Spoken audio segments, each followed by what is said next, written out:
Magnus is totally stuck, totally immobilized. I hate what Magnus has been doing. And there we go, Judith. White's rook is activating. Could we see White just be winning in the next few moves? It's quite a funny setup, having the bishop on h2 and knight on h3. Don't try it at home. That's the problem. Actually, the bishop is coming into the game. But Magnus is wriggling hard, you know. Now the rook has come to g4, h4 is threatened on the board. Because king g2, knight f4 takes h4. Yes. Takes, and then you go h4, you win back the piece, you win back the white bishop at the end. But I don't understand why Hikaru's, there we go, not just activating his rook. You can hit my bishop, but I'll just happily retreat, and the black knight's still trapped for the rest of the game. And Magnus under 20 seconds, and his position is concerning. Yeah, his position's more than concerning. It might just be lost here. And under 10 seconds, as you say, Ivanka. What next? Where's he going with that black king? Really mysterious stuff. He can barely move, and now Nakamura's just going pawn hunting, going for black's pawns on the queen side. Grab them. Why not? Well, how many seconds? 15 seconds for Hikaru.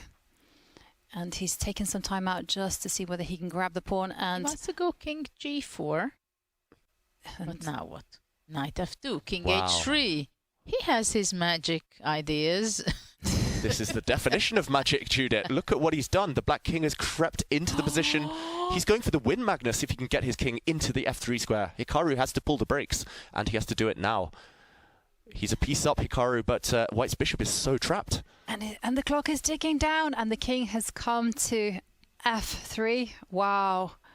What a resource by Magnus. Oh, the pawns are disappearing. Still some checkmate threats. Black's e-pawn threatening to come forward. And look at the clock. Both players, seconds left. Indecision there from Magnus. King f4. He's just not taking a free pawn there, it feels like. Okay, but he can go back in. Now. Magnus has got to draw up his sleeve if he wants it, it feels like. He can bring his king across. Hikaru's just repeating now, bringing his rook, trying to give a check. Hey, Magnus takes the pawn. Black has to be the favourite here, Judith. Well, those two extra pawns, f4, f3, and nothing will stop him. f3. Keep pushing. No, go three times around still. He's just repeating moves here.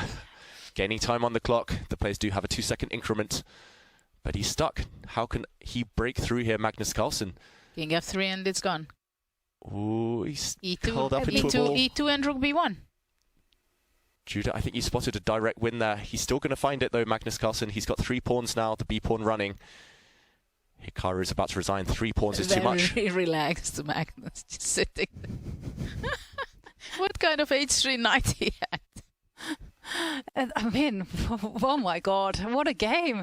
What a turnaround. I mean, this just goes to show it's all about holding the nerves when the clock is ticking down on its final seconds. And here comes f3. Oof. What's that? Isn't f? What's that? F2? Do anything at this point. Pawns are rolling. Black is about to win. And Hikaru offers his hand. What a painful loss for Nakamura. This is not the way Magnus wanted to win. No. But there's such a genius plan, giving up his knight and just entering with the black king.